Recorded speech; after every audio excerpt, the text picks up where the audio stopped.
시간 가슴에 손 얹고 이렇게 고백하겠습니다. 하나님은 나를 사랑하십니다. 하나님의 사랑에 나는 위로를 받습니다.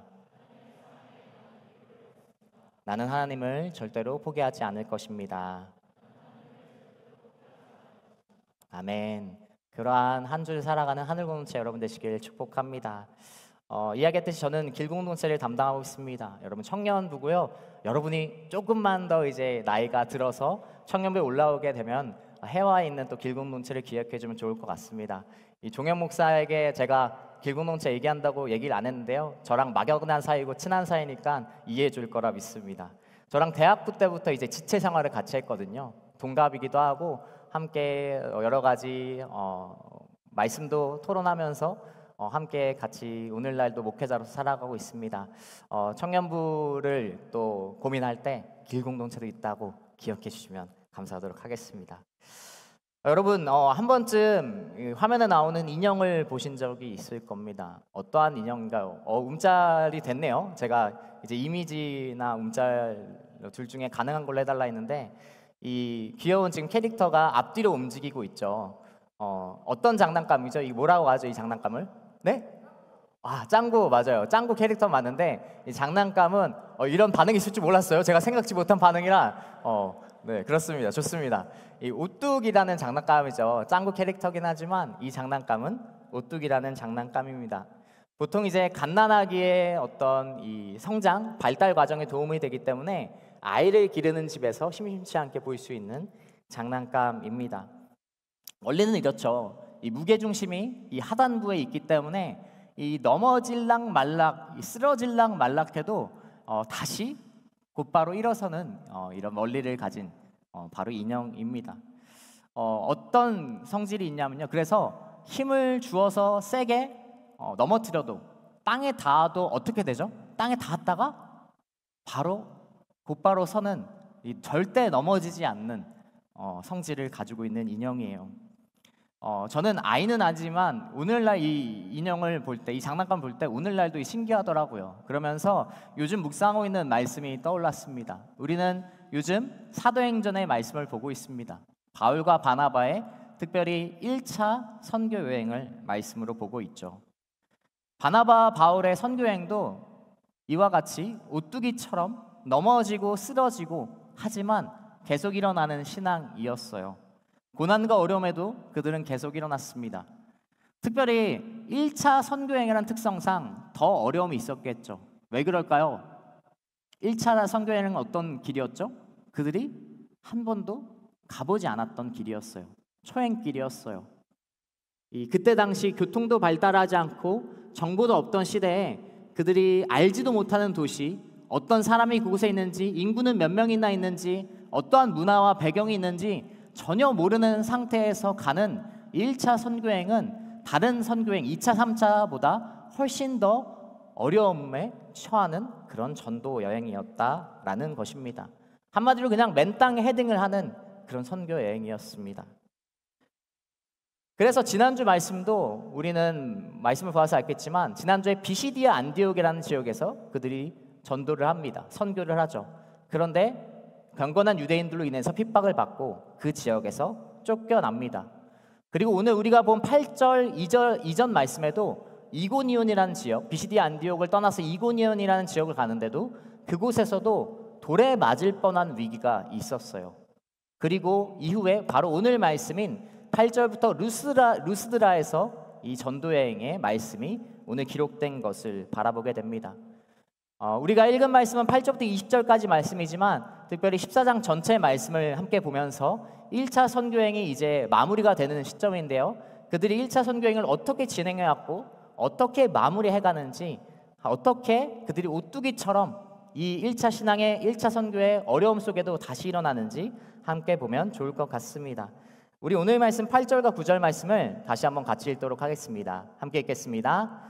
루스드라에 발을 쓰지 못하는 장애를 가진 한 사람이 앉아 있었습니다. 그는 태어나서부터 걸어본 적이 전혀 없었습니다. 그는 바울이 말하는 것을 귀 기울여 듣고 있었습니다. 바울이 그를 유심히 보다가 그에게 치유받을 만한 믿음이 있는 것을 보고. 여기까지 읽겠습니다. 이 루스드라 지역에서 한 사건이 나옵니다. 루스드라의 오늘 말씀을 보면 어떤 사람이 나오죠? 바로 한 번도 걸어보지 않은 안진뱅이가 있었어요. 이 사도행전 이 초반의 말씀을 보면은 성전 미문에 앉아있던 안진뱅이가 있었던 것을 기억합니다. 베드로가 은과 금은 내게 없거니와 나사렛 예수 그리스도의 이름으로 일어나 걸으라 하자 그 사람이 일어나 걷기 시작했죠. 오늘 말씀에도 마찬가지로 이 사람은 태어나서부터 걸어본 적이 없는 사람이었어요. 그런데 오늘 그 사람이 걷게 되는 역사, 치유가 일어난 것이죠. 이 사람은 어떤 사람이었나요? 8절 9절에 나오듯이 그는 한 번도 일어선 적이 없는 사람이었지만 오늘 하나님의 말씀을 귀 기울여 듣고 있던 사람이었던 것을 보게 됩니다.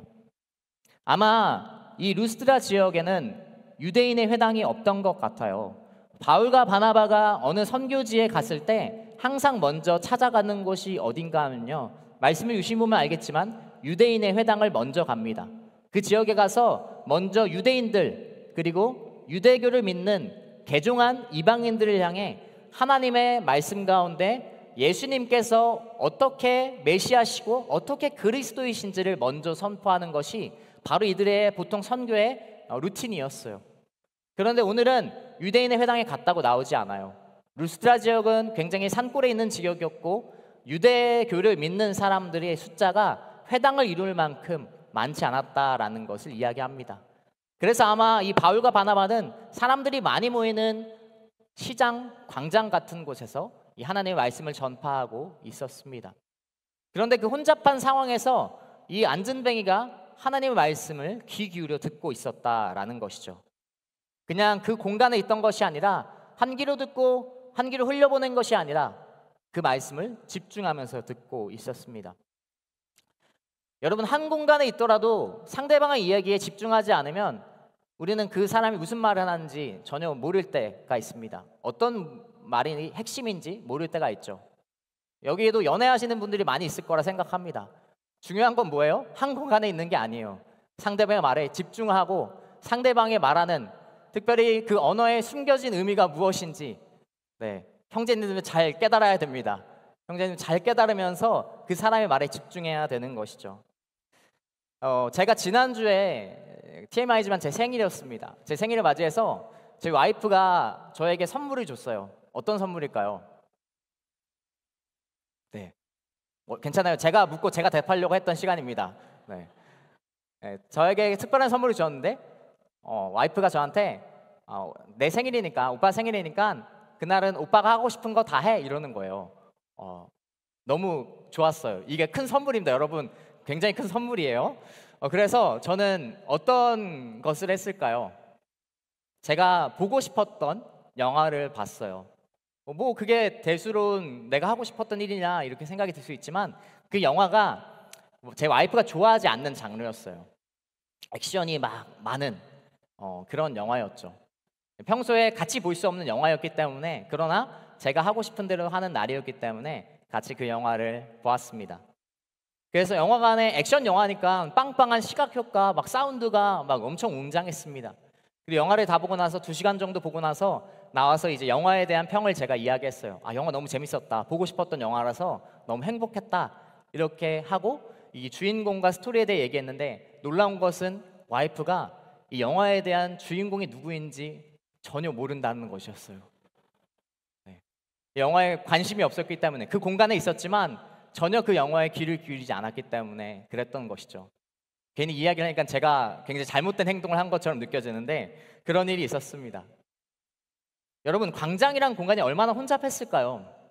안진뱅이도 정말로 그 마음을 다해 귀 기울여서 들었던 상황이었죠. 그리고 그냥 귀 기울여 들은 것이 아니라 그 말씀을 믿기 시작한 거예요. 그래서 말씀은 그 사람에게 치유받을 만한 믿음이 있었다라고 기록하고 있습니다.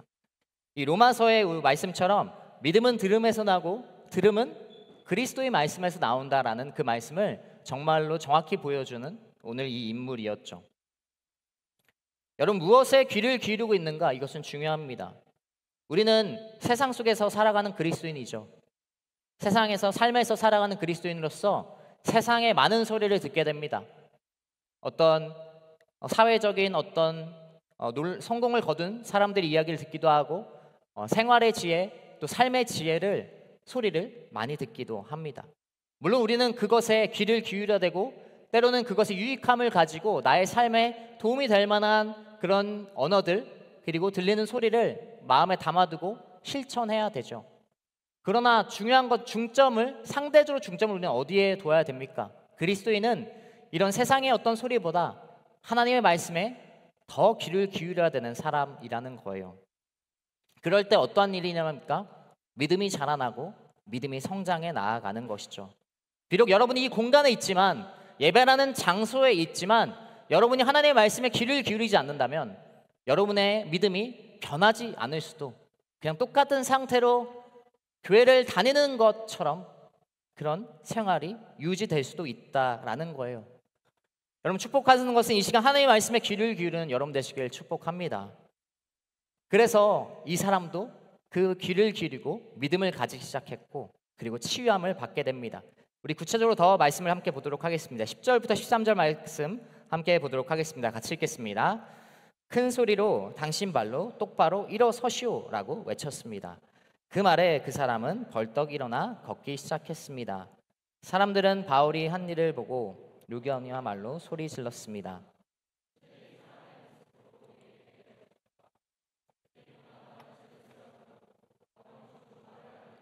헤르메스라고 불렀습니다. 도시 밖에 있는 제우스 신전의 제사장은 황소들과 화환들을 성문 앞으로 가져왔습니다. 사람들과 함께 그들에게 제물을 바치려는 것이었습니다. 아멘. 자, 구체적으로 안전뱅이는 어떻게 나음을 받습니까? 하나님 말씀에 귀를 기울였던 믿음이 생겼던 그에게 바울이 소리치죠. 바울이 외칩니다. 어떻게 외치죠? 당신 발로 똑바로 일어나라 이렇게 외칩니다. 이 외침은 무엇입니까? 어떠한 외침입니까? 바로 맞아요. 보통 이런 스타일인 거죠? 네, 좋습니다. 바로 믿음의 선포입니다. 믿음의 선포가 그 가운데 선포되고 치유함의 기적이 일어나는 것이죠. 여러분, 바울과 바나바 오뚜기 제자는 어떻게 이 선교행을 진행하고 걸어갔습니까? 첫 번째, 믿음으로 선포했어요. 믿음으로 선포하면서 그들은 이 선교행을 진행하고 있습니다. 그렇게 계속해서 나아갔던 것이죠. 이전 말씀을 보면 구브로섬 바보라는 지역에 이 바울이랑 똑같은 이름을 가진 총독이 있었죠. 근데 그 옆에서 엘루마라는 마술사가 복음을 방해하고 있었습니다. 그 가운데 바울이 오늘처럼 선포하는 믿음이 있었죠. 믿음의 선포가 그 가운데 있었습니다. 너가 눈이 멀 것이다. 복음을 방해하는 사람아, 너의 눈이 멀 것이다 라고 했을 때 그의 눈이 멀었던 것을 보게 됩니다. 바울만 선포했나요? 그렇지 않죠. 오늘 말씀을 보면 안전뱅이 역시 자신의 언어로 표현하진 않았지만 자신의 내면 가운데 선포한 것이죠. 나는 일어설 것이다. 나는 일어설 수 있다 라고 선포하면서 그가 치유함을 받은 것입니다. 단 한 번도 일어나지 않았던 일어서는 것이 무엇인지 모르는 다리의 근육을 어떻게 움직이는지 모르는 그가 자신의 안에서 나는 일어설 수 있다 믿음의 선포가 있었을 때 하나님의 놀라운 일이 오늘 치유가 일어나는 것입니다. 여러분 위라클의 박이 형제님을 대부분 아실 것이라 생각합니다. 저도 이제 간증을 듣고 유튜브 영상도 이제 종종 보았었는데 이 박이 형제님이 이 청년 때 큰 교통사고를 당하고 이 전신마비가 오게 되죠. 그래서 의사 선생님이 형제님한테 앞으로 너는 그렇게 영원히 살아야 될 것이다, 살 것이다 이렇게 얘기했을 때 박이 형제님은 막연하지만 그리고 하나님 앞에 기도하면서 어떠한 고백을 했냐면요, 자신이 움직일 수 있다, 일어설 수 있다 이렇게 선포하면서 그렇게 고백했다라고 합니다. 그리고 오늘날 하반신을 제외한 나머지 상반신과 여러 가지 신체적 운동이 거의 정상인처럼 됐죠. 하반신을 제외하고는. 그런데 오늘날도 이렇게 고백하더라고요. 자신은 일어설 수 있을 것이다라고 아직도 믿고 있다고. 하반신도 일어설 수 있을 것이라고 선포한다고 이렇게 이야기하는 간증을 들었습니다. 여러분 믿음의 선포에는 힘이 있습니다.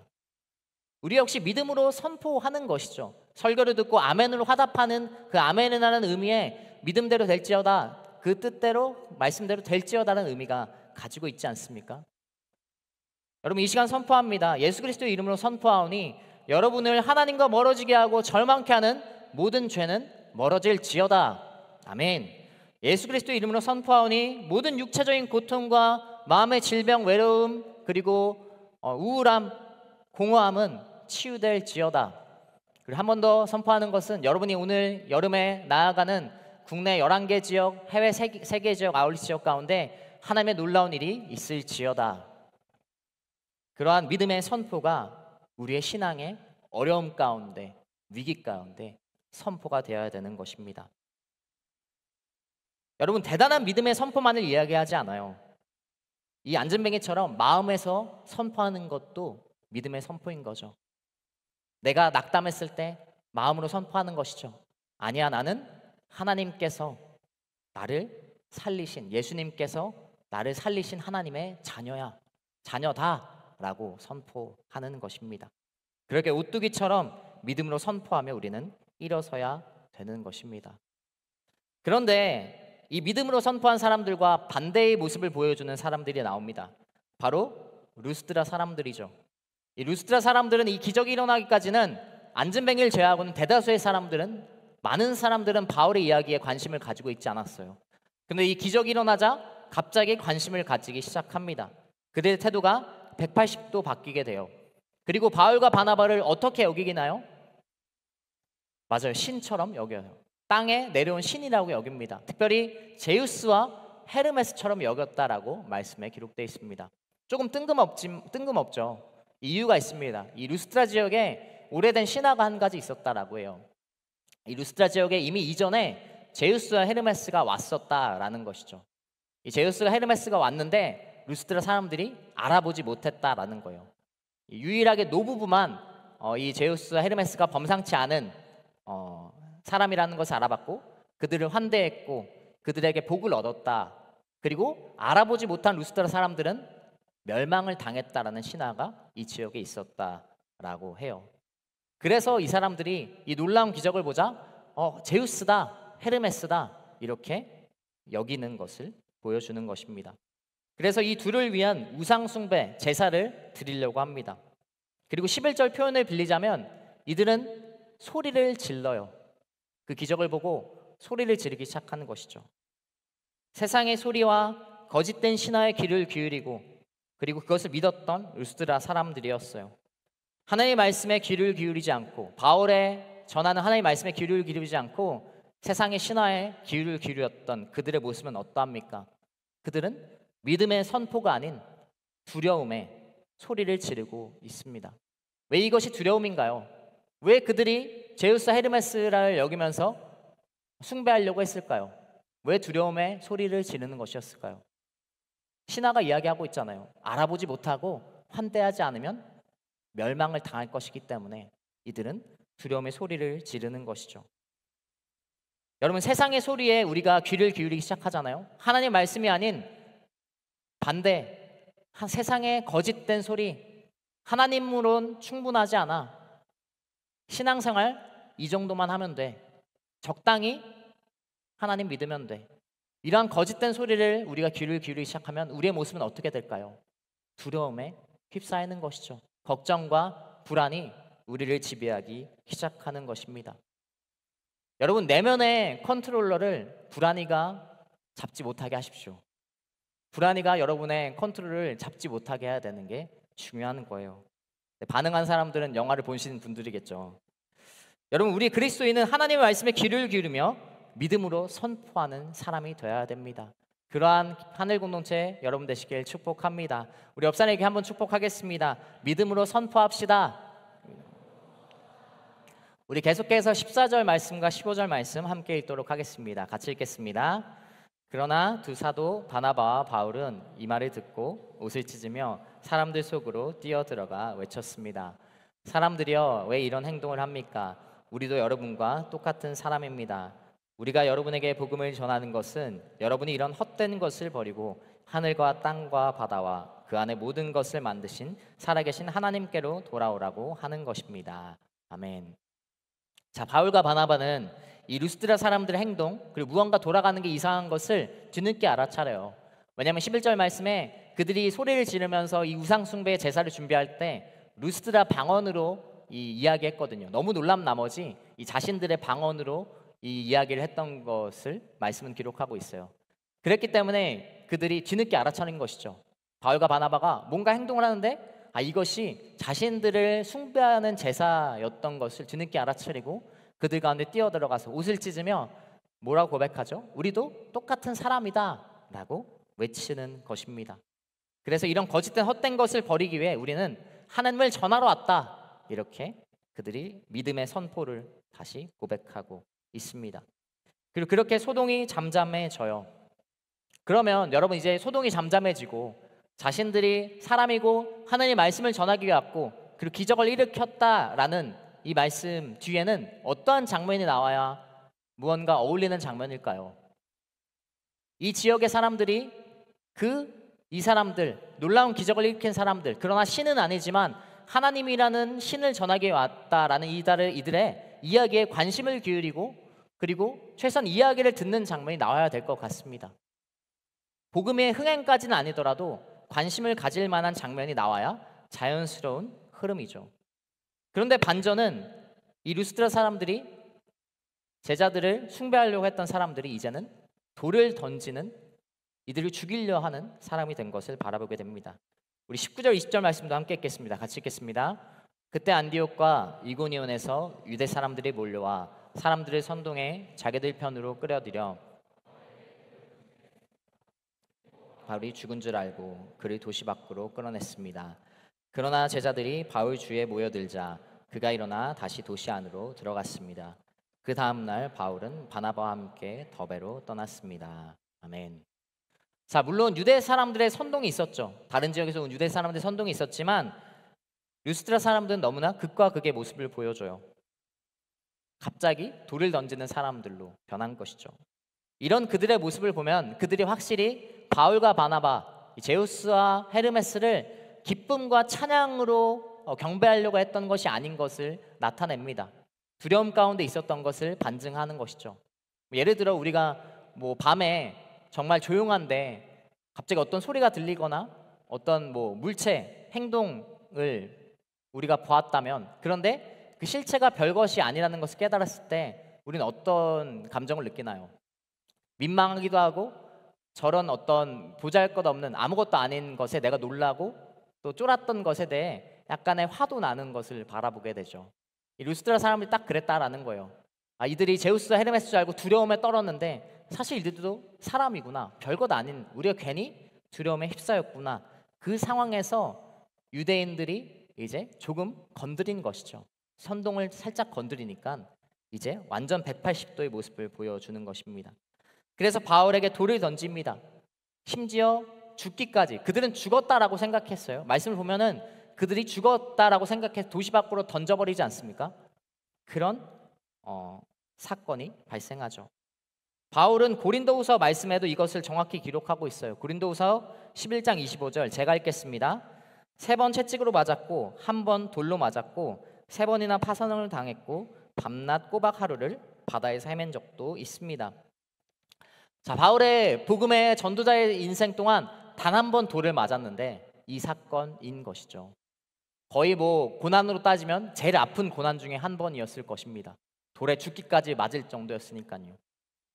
여러분, 돌에 맞는다라고 생각해 보세요. 그냥 조그만 돌이 아니라 엄청 큰 돌을 사람에게 던진 것이죠. 죽기까지 던진 것입니다. 그리고 바울과 바나바는 지금 어떤 상황인가요? 그들은 기적을 일으키고 이제 루스드라 지역에서 자신들의 오해를 풀고 하나님의 복음을 온전히 전할 수 있을 거라 생각했어요. 그런데 전혀 다른 상황이 펼쳐진 것, 기대했던 것과 다른 허무함과 허탈감, 공허함이 충분히 있을 수 있는 상황이었어요. 거기에 돌까지 맞은 것이죠. 이 좌절하고 힘이 쭉 빠지는 상황입니다. 그리고 고난의 상황이었죠. 그런데 바울은 이 힘이 빠지고 돌에 맞는 이 고난의 모든 상황을 이겨냅니다. 죽은 줄 알았던 그가 일어나 곧장 다시 어디로 들어가죠? 자신들에게 돌을 던진 루스드라 그 도시로 다시 들어가고 심지어 그 다음 날은 이 90km 떨어진 더베라는 지역, 전날 돌에 죽기까지 맞은 사람이 90km를 또 걸어가서 더베라는 지역에 가서 뭘 했겠어요? 하나님의 복음을 전한 것이죠. 어떻게 이것이 가능했을까? 어떻게 그는 다시 오뚜기처럼 다시 일어났을까요? 이 열왕기상 지난달 우리 묵상 말씀을 보면 엘리야가 나왔었죠. 엘리야가 450명의 바알 선지자와 결투를 하죠. 그 가운데 승리합니다. 하나님의 놀라운 일을 드러내요. 그러면 엘리야 생각에는 이스라엘 사람들이 어떻게 되는 게 그가 생각했던 그림이었을까요? 우상 숭배하는 사람들 450명을 죽였어. 그 다음날 이스라엘 민족이 어떻게 되는 것이 그가 바란 그림이었을까? 하나님 앞에 회개하고 다시 돌아오는 민족이 되는 것이 그가 생각했던 그림이었을 거예요. 그런데 오늘 말씀처럼 정반대의 상황이, 그가 생각했던 것과 정반대의 상황이 벌어져요.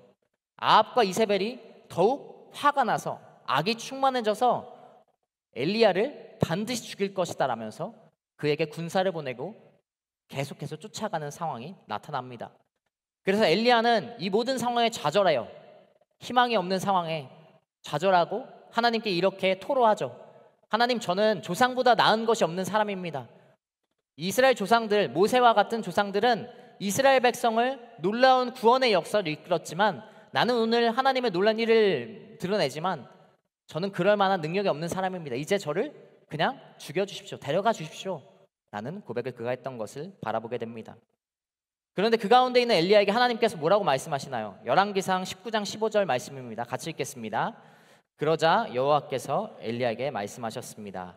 내가 왔던 길로 돌아가 다메섹으로 가거라.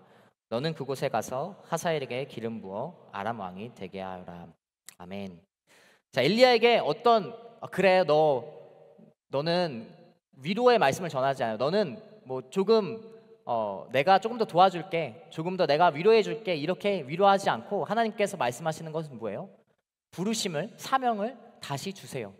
고난의 상황, 좌절과 어려움의 상황 가운데 하나님께서는 전혀 생각지 못한 사명과 비전, 부르심을 회복시켜 주시는 것이죠. 바울도 마찬가지예요. 그들은 어떻게 우뚝이처럼 일어섰는가? 두 번째, 고난을 은혜로 이겨냈어요. 고난을 은혜로 이겨냈습니다.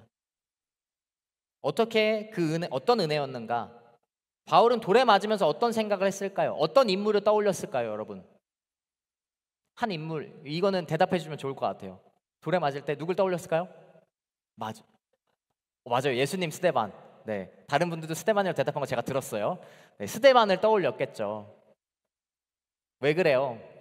자신이 돌을 던졌잖아요, 스데반에게. 최소한 학자들마다 조금 다르지만 최소한 그 죽음에 정말로 결정적인 역할을 했던 사람이 바울이었어요.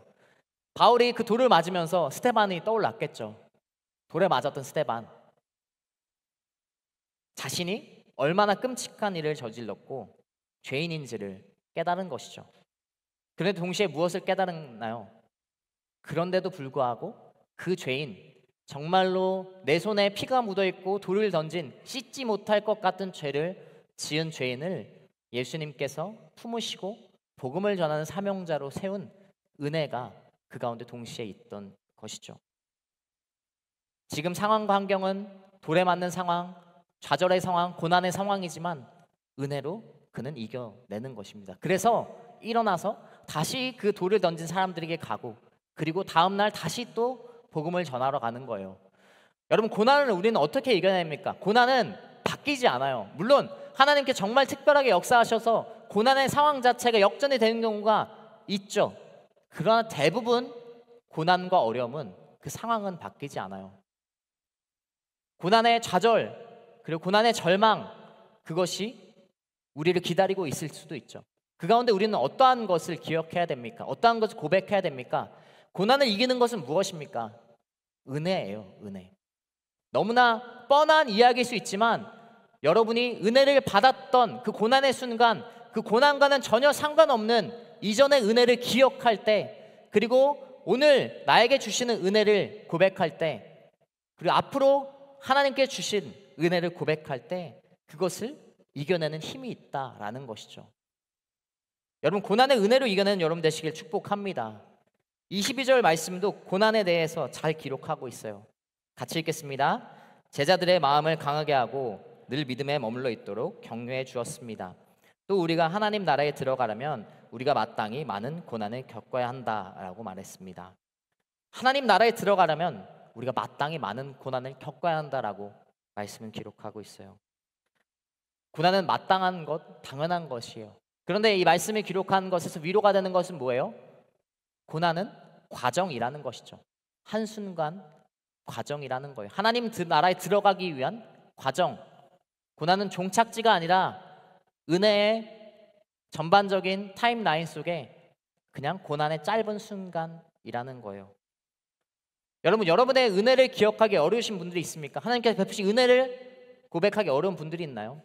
그러나 여러분, 부르심, 엘리야도 그렇고 바울도 그렇고 모두에게 부르심의 은혜는 있을 것이라 생각합니다. 여러분이 이곳에 있는 것 자체가 하나님의 놀라운 은혜라는 거예요. 여러분이 그것을 고백하는, 은혜를 고백하는, 부르심으로, 사명으로, 또한 하나님의 이전의 놀라운 은혜를 기억하면서 고백하면서 고난을 이겨내는 여러분 되시길 축복합니다. 우리 옆사람이 한번 고백하겠습니다. 고난을 은혜로 이겨냅시다. 그렇게 바울과 바나바는 많은 고난이 있었지만 은혜로 이겨내는 1차 선교여행을 진행하고 있었습니다. 마지막으로 바울과 바나바가 어떻게 오뚜기처럼 선교여행을 이뤄나갔는지, 그리고 어떻게 마무리하는지 23절부터 26절까지 말씀을 통해 함께 보도록 하겠습니다. 같이 보겠습니다. 바울과 바나바는 제자들을 위해 각 교회마다 장로들을 세워 기도하고 금식하며 자신들이 믿는 주께 그들을 부탁했습니다. 그런 뒤에 그들은 비스디아를 통과해 밤빌리아로 들어갔다가 버가에서 말씀을 전하고 아달리아로 내려갔습니다. 그리고 그들은 아달리아에서 배를 타고 안디옥으로 돌아갔습니다. 이 안디옥은 그들이 선교 활동을 위해 자신들을 하나님의 은혜에 헌신했던 곳인데 이제 그 일을 성취하는 것입니다. 아멘. 자, 바울과 바나바는 이제 1차 선교여행의 마무리의 그 시간 가운데 들어갑니다. 그들은 돌아가면서 자신들이 왔던 지역 대부분을 다시 방문해요. 그리고 그곳을 들려서 사람을 세우고 그들을 위해 기도해 줍니다. 그렇게 돌아가면서 격려하고 자신들이 출발했던 이 선교 본부가 되는 이 수리아 안디옥으로 돌아가죠. 비시디아의 지역의 안디옥 교회가 아니라 수리아 지역의 안디옥, 출발했던 곳으로 돌아갑니다. 그렇게 1차 선교가 마무리됩니다. 여러분, 그런데 바울과 바나바는 더 빠르게 이 수리아 안디옥으로 돌아갈 수 있었어요.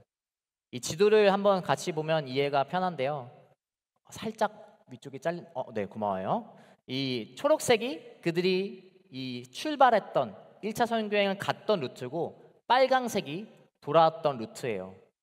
그들이 1차 선교여행 종착지가 더베였거든요. 여러분, 더베에서 안디옥, 우측인가요? 네, 우측이죠. 우측에 있는 안디옥으로 오는 것은 어떻게 하면 빨리 와요? 그냥 다시 돌아갈 필요가 없어요. 그냥 조금 우측 아래로 내려오면 되는 거예요.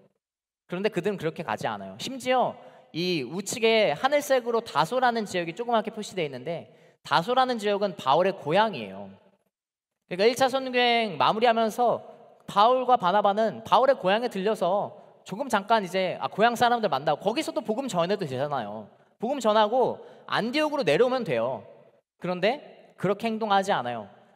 이것이 내륙 지역이어서 조금 가는 게 불편하다면 더베에서 그냥 밑으로 내려가서 해안가에서 항구에서 안디옥으로 돌아가면 됩니다. 그런데 그들은 자신들이 구지했던 1차 선교여행 그 지역을 다시 돌아갑니다. 어떠한 지역이죠? 고난의 지역이죠. 고난을 받았던, 핍박을 받았던 지역입니다. 그가 유일하게 가지 않는 실라미와 바보에서는 물론 복음이 흥행하진 않았지만 거기에서 핍박의 말씀은 기록되어 있잖아요. 그들이 핍박을 받았다, 위기에 있었다, 돌에 맞았다, 기록되지 않아요. 그 지역은 빼고 고난과 핍박이 있었던 지역 가운데 가는 것이죠. 편안하게 돌아갈 수 있고 고난과 핍박이 없는 지역으로 갈 수 있었지만 그들은 그렇게 가지 않았어요. 여러분, 고난의 장소이기도 하지만 동시에 어떤 장소인가요? 그 장소는 그들로 인해서 믿는 사람들이 생겨난 장소이죠. 그들은 떠났지만 믿는 사람들이 여전히 핍박하는 도시였어요. 그 사람들 찾아가서 격려하고 돌아가는 것이죠. 어려움을 겪는 제자들을 향해 간 것입니다.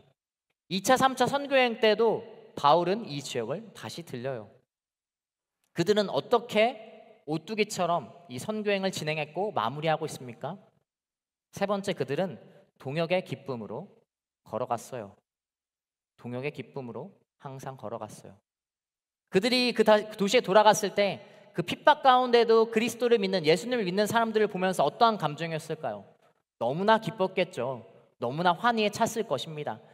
자신이 고향에 가서 쉬고 안디옥으로 돌아가는 것보다 그 사람들을 마주하고 기쁨과 교제하는 것이 훨씬 그들의 기뻤던 것이에요. 그냥 편안하게 조금 쉬면서 갈 수 있지만 그것보다 고난이 있고 어려움이 있을지라도 그들은 돌아가서 동역의 기쁨을 거치는 것이죠. 여러분 축복합니다. 여러분 하늘 공동체가 그러한 고난과 어려움, 우리 인생의 많은 고난과 어려움 속에 여러분이 직면하고 있고 삶의 자리에 직면하고 있지만 그럼에도 불구하고 주일날 좀 편안히 쉬고 싶고 예배 나오지 않고 순모임 안 가고 싶은 마음이 있을지라도 그것보다 정말 그 순모임에서 교제하는 것이 더 기쁨이 충만한 공동체 되길 축복합니다. 여러분 순모임 다 가세요. 순모임 빠지지 않고 순모임도 예배입니다. 그 기쁨의 교제가 그 가운데 있는 것이에요.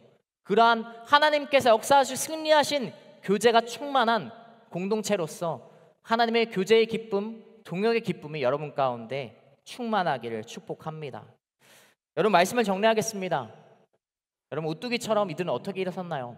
첫 번째, 믿음으로 선포했어요. 말로도 선포했고 마음으로도 선포했어요. 얼마나 많은 마음으로 수없이 선포했겠습니까? 그 고난과 어려움 속에 편안하지 않은 그들의 루트, 1차 선교행 가보지도 않은 곳에 매일 선포했겠죠. 하나님께 맡겨드립니다. 하나님께서 행하십니다. 하나님께서 행하실 것입니다. 우리가 가는 지역 어떤 상황인지 모르지만 하나님 예비해 주십시오. 선포한 것이죠. 하나님의 말씀에 귀를 기울이면서 그들은 오뚜기처럼 일어섰어요. 그리고 두 번째, 고난, 어떠한 어려움과 고난 속에서도 은혜를 기억했어요. 직면하고 있는 고난과 어려움과 맞닥뜨린 은혜는 아닐 수도 있죠. 전혀 다른 은혜일 수도 있습니다. 그러나 그 은혜로 그 고난을 이겨내는 것이죠. 내가 은혜 받았을 때 내가 어떻게 하나님을 찬양했고 예배했고 하나님을 선포했는지 그것을 기억하는 거예요. 그리고 고난은 종착지가 아니다, 과정이다. 그것을 고백하는 것입니다. 그리고 세 번째, 동역의 기쁨으로 자신들만의 힘이 아닌 동역함으로 같이 하나님을 바라보며 예수님을 바라보므로 그들이 이 1차 선교행을 마무리합니다. 이야기했듯이 1차 선교행 너무나 어려운 선교 여행이었어요. 그냥 텍스트로 글자로 하나의 말씀이지만 그렇게 책으로 기록되어 있는 것으로 끝나는 것이 아니에요.